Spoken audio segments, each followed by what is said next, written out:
Radio city originals. ગામ ગપ્પાટા આજના અમારા આર્ટિસ્ટ એક એવા કલાકાર છે જેને ગુજરાતી મ્યુઝિક આખું રીડિફાઇન કર્યું છે. હવે હું તો વધારે કહેવાની નથી એના વારામાં, તમે જ મળી લો એમનાથી. કેમ છો પ્રિયા? હાય, આઈ એમ ગુડ. કેમ છો તમે? બસ ફર્સ્ટ ક્લાસ. આ જે ગુજરાતીનું હોય ને કેમ છો અને ફર્સ્ટ ક્લાસ આમ નીકળે આખું. તમે જ્યારે પણ તમે કોઈને મળો પેલા એ જ નીકળે તમારું કેમ છો. હા, એટલે I think it's a patent નો ગુજ્જુસ કે કેમ છો ભાઈબંધ, કેમ છો, મજામાં, ફર્સ્ટ ક્લાસ.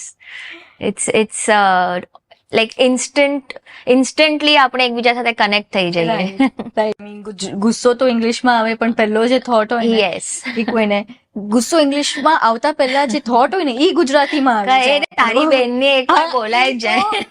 કોઈ કેમ છો પૂછે અને Yeah. એકદમ આમ યસ, હા ગુજરાતીની ફીલ્સ આવી આઈ જાય. નો. મને એક વાત કહો કે હું મુંબઈમાં બોર્ન એન્ડ બોટ અપ છું, ઠીક છે, અને જ્યારે પણ હું ગુજરાત જાઉં કોઈ ગુજરાતી આર્ટિસ્ટને સમજું કાં તો સાંભળું એમને કોઈ આર્ટિસ્ટને, એ નાની નાની વસ્તુઓ જે આપણે રોજ બોલતા હોઈએ ભાષાઓમાં આટલો અંતર છે. જેવી રીતે અગર હું બોલું કે કોણ આવ્યું છે, એ લોકો બોલે કોણ આવ્યું છે. તો એ ભાષાઓમાં હવે તમે આટલું મ્યુઝિક પણ કર્યું છે, ત્યાં તમે આટલી વાર તમે વિઝિટ કર્યું હશે, રહ્યા હશો તમે, શું ફરક દેખાયો હશે કાં તો શું ફરક લાગ્યો હશે તમને મુંબઈ ભાષામાં, મુંબઈયા ગુજરાતીમાં અને પ્યોર ગુજરાતીમાં? અરે હું રિયલી કહું તો એક તો even same born and brought up in Mumbai, તો આપણી ઘરમાં તો બધું મિક્સ બોલાતું હોય. આપણા ફ્રેન્ડ્સ અમુક મહારાષ્ટ્રન હોય, અમુક પંજાબી હોય, સિંધી હોય, તો એટલે આપણું ગુજરાતી એટલું ભેળસેળ્યું છે કે હવે એને શું છે ભેળસેળ્યું એટલે ભેળ, એલું શું કહેવાય, ગડબડ થઈ છે આપણા. ફેવરેટ વર્ડ ભેળસેળ કરે ને આપણે, કોઈ વસ્તુમાં બધું મિક્સ કરી નાખીએ, ભેલ બનાવે બેસિકલી. સો હમણાં જેવું મારી સાથે એક વસ્તુ થઈ કે I was writing a Gujarati song for a film, અને જે કમ્પોઝર છે અમદાવાદના છે, રાઈટ. તો મેં કંઈક લખ્યું એક લાઈનમાં કે તું આવી જશે કે something like that, and he got so upset. How can you write આવી જશે? ઇટ્સ તું આવી જઈશ, મને ગમી જઈશ. ઓકે, પણ અમે તો આવી જશે ને જવાઈ જશે એવું જ બોલે કે નો, ઇટ્સ નોટ જશે, ઇટ ઇઝ આવી જઈશ, મને ગમી જઈશ. It's like they are so particular about such words ના, અને દે આર વેરી ટચી. તો એમને બહુ ઓલું થઈ ગયું હતું કે યાર આ કેવું ગુજરાતી લખે છે.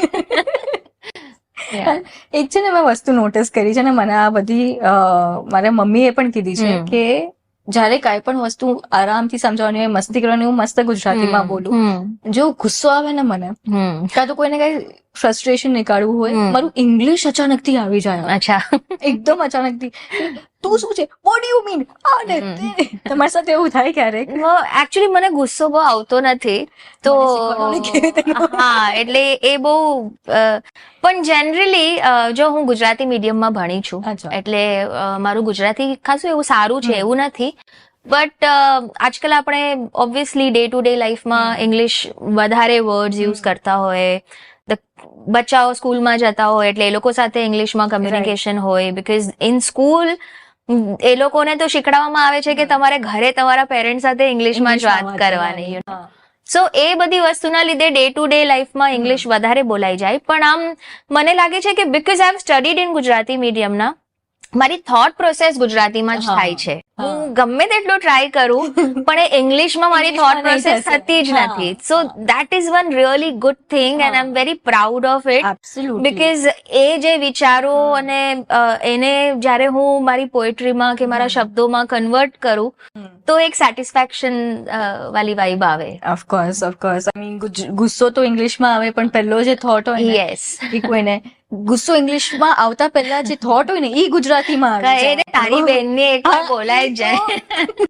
એના કરતા વધારે બોલાય પણ ન બોલી શકે, બહુ બીપ યુઝ કરવું પડશે અહીંયા. અચ્છા, મને કહો તમારું આખું જે જર્ની છે ગુજરાતી આર્ટિસ્ટ ને ઇન્ડિપેન્ડન્ટ કોન્ટ્રીબ્યુશન જે આખું મ્યુઝિકમાં તમે આપ્યું છે, એ કેવી રીતે એઝ અ મ્યુઝિશિયન તમને ક્યારે ખબર પડી કે તમારામાં એ કોર્ડ્સ છે મ્યુઝિક? હું as I said I have studied in Gujarati medium, અને મેં જ્યારે સંગીત શીખવાની શરૂઆત કરી, મારા ટીચર મહારાષ્ટ્રન હતા અને એમની પાસે હું ક્લાસિકલ શીખતી હતી. But at the same time ઘરમાં દાદા છે ને ગરબામાં ઢોલ વગાડવા જતા મારા. તો મને સાથે લઈને જાય. ઓલા શેરી ગરબા મુંબઈમાં સોસાયટીઝમાં જે ગરબા થાય ને, તો એમની સાથે જતી અને ત્યાં એમને હિચ આવતી, કોરસ ગાતી એમની સાથે. તો ત્યારથી જ એક ગરબાઓ પ્રત્યે વધારે એક લગાવ રહ્યો છે. આઈ થિંક મને એના પછી મેં ત્યારબાદ નવરાત્રીના શોઝ શરૂ કર્યા. 10-15-20 વર્ષ સુધી હું સતત નવરાત્રી કરતી હતી. તો એ ફોક મ્યુઝિક કોને કહેવાય ને? ડાયરામાં હું ગાવા જતી એઝ અ ચાઇલ્ડ આર્ટિસ્ટ અને ખૂબ જ એપ્રિસિએશન મળતું. તો પ્રાર્થના સભા હોય કે ડાયરા હોય કે લગ્ન ગીતો હોય કે મેં બધી જ ટાઈપનું ગુજરાતી મ્યુઝિક ઉતાર્યું છે નાનપણથી જ. હું આઈ થિંક 5 કે 6 વર્ષની હતી ત્યારથી હું આ બધા ગીતો સાંભળું છું. એટલે એ બધું અંદર ઉતરેલું છે અને એ હવે એવું ફીલ થાય છે કે આપણે હિન્દીમાં તો આટલું બધું કામ કરી લીધું, બોલિવૂડમાં એક શું કહેવાય એક પોઝિશન આપણે બનાવી લીધી, પણ I think now it's the time to give back to my culture. અને જે મારી લેંગ્વેજ છે જેના પ્રત્યે હું આટલું પ્રાઉડ ફીલ કરું છું, તો એના માટે હવે મારે કંઈક કરવું છે. વાવ. તો તમને કઈ નવરાત્રી વધારે ગમે, ગુજરાતની કે મુંબઈની? મેં સુરતમાં નવરાત્રી કરી છે 12-15 વર્ષો સુધી. અને જયારે હું ફર્સ્ટ ટાઈમ ગાવા ગઈ હતી ને, તો અમે લોકોએ ત્યાં અમારા લિસ્ટમાં 2-3 હિન્દી સિંગર્સ હતા. દિવ્ય Kumar was one of them. અને સો 80% અમારું સેટ લિસ્ટ હિન્દી હતું, 20% એમાં ગુજરાતી ગરબા હતા. અને અમે જેવો ફર્સ્ટ ડે ગાવાનું શરૂ કર્યું હિન્દી ગીતો, ઓડિયન્સ ત્યાં ઊભી રહી ગઈ. તો હવે એ ટાઈમ પર એક ગ્રુપમાં હું એકલી જ ગુજરાતી સિંગર હતી, બાકી બધા નોન ગુજરાતીઓ હતા, બીકોઝ વધારે હિન્દી ગીતોનું સેટ લિસ્ટ બનાવવામાં આવ્યું હતું. તો ઓડિયન્સ બધી ઊભી રહી ગઈ. તો ઓર્ગેનાઇઝર્સ જે હતા બિચારા બહુ હેરા થઈ ગયા કે યાર આ તો કોઈ રમી નથી રહ્યું હિન્દી ગીતો પર. ને ઓડિયન્સ થી આવીને બધાએ કહ્યું પ્લીઝ નો હિન્દી સોંગ, અમને ફક્ત ગુજરાતી ગીતો પર જ ડાન્સ કરવો છે. અને immediately we had to change the entire set list. અને આખા 3-3.5 કલાકની નવરાત્રી મારે એકલી કરવી પડી હતી, બીકોઝ બાકીના કોઈને એટલા ગુજરાતી ગીતો આવડતા નહીં હતા. તો આઈ થિંક એ ગુજરાતમાં હજી એક વેલ્યુ સિસ્ટમ છે કે જ્યાં તમે ગરબા એટલે ગુજરાતી જ હોય, આ મિક્સ નો હોય બધું. એક્ઝેક્ટલી. તો આઈ રિયલી લાઈક ધેટ. એમાં શું ભેળસેળ નો કરે. એટલે પછી હિન્દી તમે અમુક ગીતો હોય છે, ફિલ્મોમાં બી આવે છે ગુજરાતી પેટર્નમાં, બટ એ જે પંખીડા ને ઢોલીડામાં જે નાચવાની મજા છે કે રંગલો કરવાની મજા છે ને, એ હિન્દી રંગલોમાં નથી આવતી. નહીં બોલો, મારે ઓલરેડી સીઝન પાસ ના વાતો થાય છે, મને હમણાં રમવાનું મન થાય છે. તો તમે જે કીધું કે કમ્યુનિટીને કલ્ચરને પાછું આપવું, તો એ જે લાઇન્સ જે બ્લર થાય છે, લોકો ગુજરાતી મ્યુઝિક સાંભળે છે અને મરાઠી મ્યુઝિક એ સાંભળે છે, તમારામાં કોઈ એવું નોન ગુજરાતી લિસનર આવ્યું છે જે તમને આવીને એમને કીધું કે વાહ શું મસ્ત સોંગ બનાવ્યું છે તમે? હા, ઇનફેક્ટ ઘણા મેં હમણાં વારસો કરીને એક કોન્સેપ્ટ કર્યો છે ગુજરાતી ગીતોનો. તો એના જયારે ગીતો રિલીઝ થયા આ યરમાં, તો એના જે કોમેન્ટ્સ આવ્યા છે ને, એમાં ટ્રસ્ટ મી હરેક ગીતમાં એટલા બધા એવા કોમેન્ટ્સ છે કે અમે બાંગ્લાદેશથી છે, અમને ગુજરાતી નથી સમજમાં આવતું, but we love the vibe of the song. કે ઇવન પાકિસ્તાનથી ઘણી બધી એવી જગ્યાઓથી મેસેજીસ આવ્યા છે કે અમને આની બીટ બહુ ગમે છે, કે આની વાઇબ બહુ ગમે છે, કે આ અમને. એમાં એક ગરબો છે માતાજીનો, ગબ્બર ગોખેથી ભરતદાન ગઢવીએ ગાયો છે. એના માટે પણ મને એટલા બધા એ આવ્યા છે, કોમેન્ટ્સ આવ્યા છે કે અમને કાંઈ સમજમાં નથી આવતું શું બોલાઈ રહ્યું છે, બટ અમને અમારી સોલ થી આ કનેક્ટ થઈ રહ્યું છે મ્યુઝિક. તો I think it feels really great. અને મને એવું પણ લાગે છે કે આર્ટ, કોઈ પણ પ્રકારનું આર્ટ હોય, પેઇન્ટિંગ હોય કે મ્યુઝિક હોય કે કોઈ પણ પ્રકારનું આર્ટ હોય, સામેવાળો આર્ટિસ્ટની સોલ કોઈકની સાથે અગર કનેક્ટ થઈ જાય તો એમાં પછી એ લેંગ્વેજનું બેરિયર નથી રહેતું. બરાબર. That's very true.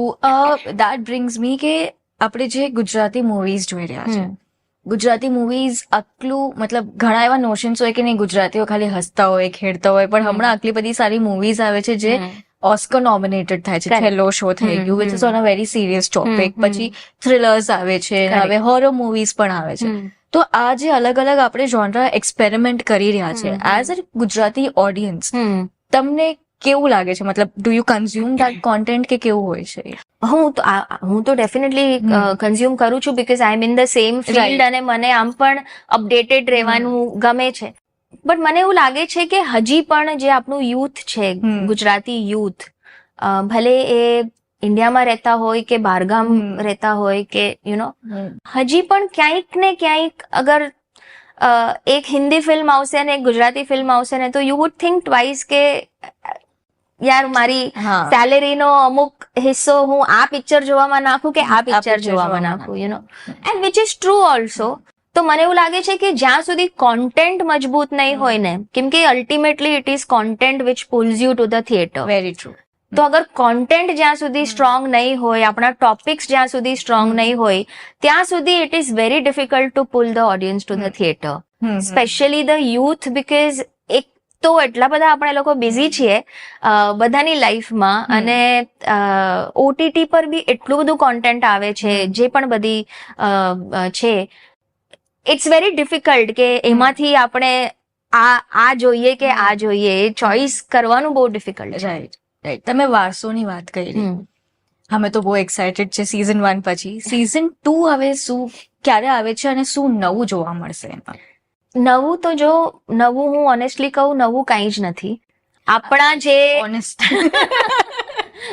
કેમ કે આપણા જે ફોક ગીતો છે, આપણું લોક સંગીત છે, કે આપણા ગરબા છે, આપણા માર્મિક ગીતો છે, સંતવાણીઓ છે, આ બધું કઈ નવું નથી. આ જે જૂનું છે એને નવી જનરેશન સુધી પહોંચાડવાનું બસ પેકેજ કરીને આપ્યું છે. કરેક્ટ. સો આનું જે સાઉન્ડ પ્રોડક્શન છે, હું તમને આજે અગર કહું કે આપણે જૂનું કોઈ ગુજરાતી ફિલ્મનું સોંગ સાંભળીએ ને આજે એક્સપેક્ટ કરીએ કે આજની જનરેશનના છોકરાઓ એ સાઉન્ડ ક્વોલિટી સાંભળશે, તો એ પોસિબલ નથી. રાઈટ. બીકોઝ મ્યુઝિક બહુ ચેન્જ થઈ ગયું છે. અને તો અગર એ જ ગીતોને આપણે નવા પ્રોડક્શન સાથે જે હમણાંના લોકોને સાંભળવું ગમે છે એ રીતે પ્રેઝન્ટ કરવાનો વિચાર છે વારસો. વાહ. ક્યારે રિલીઝ થાય છે? હજુ કામ ચાલી રહ્યું છે? વારસોના 6 ગીતો છે, 4 ગીતો બન્યા છે, હજી 2 બાકી છે, અને આઈ થિંક નવેમ્બરમાં we will shoot, and same last year જેમ મેં જાનમાં રિલીઝ કર્યું હતું, સેમ જાન કે ફેબમાં રિલીઝ કર્યું. વાવ વાવ. આ તો થઈ ગઈ તમારા આર્ટિસ્ટ નું એક. મેં સ્ટાર્ટિંગમાં કીધું તમારા કોર્ડ્સ કનેક્ટ થયા હતા. તમારા અને જીગરભાઈના કોર્ડ કેવી રીતે કનેક્ટ? અરે બાપરે, અમારા કોર્ડ એકદમ માઇનર કોર્ડ્સ હતા. બીકોઝ અમે બહુ ઝઘડો કરતા. અમે ફિલ્મ ફાલતુ માટે જયારે એ લોકો મ્યુઝિક કરી રહ્યા હતા, that time they were searching for upcoming writer કે જે એમના સ્ક્રેચીસ લખીને આપે, બીકોઝ ફાલતુમાં બહુ બધા ગીતો હતા. તો હું એ રીતે એ લોકો સાથે મુલાકાત થઈ અને ત્યારથી અમારી એક જર્ની સ્ટાર્ટ થઈ. તો જીગરના ફેમિલી એના માટે છોકરી ગોતી રહ્યું હતું, મારા ફેમિલી મારા માટે ગોતી રહ્યા હતા. તો પછી સચિને થોડુંક કહ્યું કે ભાઈ તમે હવે એકબીજા સામે જુઓ અને કંઈક સેટિંગ કરો. So it's more like arranged thing. But હા, એન્ગેજમેન્ટ પછી અમારા કોર્ડ રિયલી સારા એવા કનેક્ટ થયા, કેમ કે થોડા એકબીજાના પ્રત્યે અમે સિરિયસ થયા અને એમ થયું કે હવે ચાલ આની સાથે લાઈફ લોંગ તો રહેવાનું છે, તો ઇટ્સ બેટર દેટ એક ફ્રેન્ડશિપ જેવું થઈ જાય. સો યા લાઈક દેટ. વાવ. તો ઈ તમારા મ્યુઝિક પર ઓનેસ્ટ ઓપિનિયન્સ આપે? ડેફિનેટલી. એ મારા વર્ડ્સ પર, મારા સોંગ્સ પર ઓનેસ્ટ ઓપિનિયન આપે, અને હું પણ I think that is something જે બધા જ રિલેશનમાં હોવું જરૂરી છે, કેમ કે there has to be someone કે જે આપણને ઓનેસ્ટલી કે આ સારું છે ને આ નથી સારું ને આ બહુ સારું છે. એક જયેશ. હા, એક્ઝેક્ટલી. સો હા, તો એ અમારું ટ્યુનિંગ એ રીતે બહુ સરસ છે. તમે સોંગ ક્યારે સાથે કરો છો? અપકમિંગ કોઈ સોંગ સાથે કરો છો તમે? આવે છે હમણાં. એકચ્યુઅલી સચિન જીગરનું મ્યુઝિક છે. એક વેબ સિરીઝ આવી છે હમણાં રાજન ડીકે ની નેટફ્લિક્સ પર, ગન્સ એન્ડ ગુલાબ. તો એમાં એક ગીત મેં લખ્યું છે, સચિન જીગરનું મ્યુઝિક છે, and it is sung by Usha Uthup and Amit Kumar. So it's releasing soon. I think બસ હમણાં થોડા સમયમાં રિલીઝ થશે. રાઈટ. હવે તમે વારસો જેવી વાત કરી, વારસો સાથે કોક સ્ટુડિયો પણ છે. ઘણા બધા એવા આર્ટિસ્ટ છે જે ઇન્ડિપેન્ડન્ટ લોકોને વધારે, ઇન્ડિપેન્ડન્ટ આર્ટિસ્ટને વધારે શું કહીએ એક સપોર્ટ આપે છે. ભલે સિંગર્સ હોય, સોંગ રાઇટર્સ હોય, લિરિસિસ્ટ હોય કે મ્યુઝિશિયન્સ હોય, જે પણ. તમને શું લાગે છે કે કોવિડે આટલું ઓલું જે પેન્ડેમિક નો ફેસ હતો શું એને વધારે પ્રોત્સાહન આપ્યું હતું એને? ડેફિનેટલી આઈ થિંક કોવિડમાં દરેક આર્ટિસ્ટ જે લોકો સતત બિઝી રહેતા હતા, travelling, shows, Right. Music production આ તે, એમને ક્યાંક એક ઠહેરાવ મળ્યો અને એક નવા આઈડિયાઝ, કેમ કે જ્યારે તમે સૌથી વધારે ટાઈમ શાંતિથી એ જગ્યાએ બેસીને સ્પેન્ડ કરો તો ડેફિનેટલી આઈડિયાઝ આવશે જ. ક્રિએટિવ માઇન્ડ ક્યારે બી શાંત ના રહી શકે. રાઈટ. સો આઈ થિંક એ જે ફેઝ હતો કોવિડનો કે જ્યાં આર્ટિસ્ટોને ઓનલાઈન આવીને ઘણા બધા એ લાઈવ સેશન્સ કર્યા કે લાઈવ મ્યુઝિક રેકોર્ડ કર્યું, તો આઈ થિંક ઘણું એક ઇન્સ્પિરેશન ફેઝ એ રહ્યો ઘણા બધા આર્ટિસ્ટો માટે. આઈ હોપ તમને મજા આવે અમારી સાથે ગામ કપાટા કરવામાં. Superb, lovely. ગુજરાતીઓ મળે એટલે પછી થેપલા જલસા. જલસા. આ હતો અમારો ગામ કપાટાનો એપિસોડ વિથ પ્રિયા સરૈયા. હજુ ને અમે વધારે કોન્ટેન્ટ લઈને આવશું, ત્યાં સુધી જોતા રહો. હું તમને મળીશ નેક્સ્ટ ટાઈમ. બાય. ગામ ગપાટા.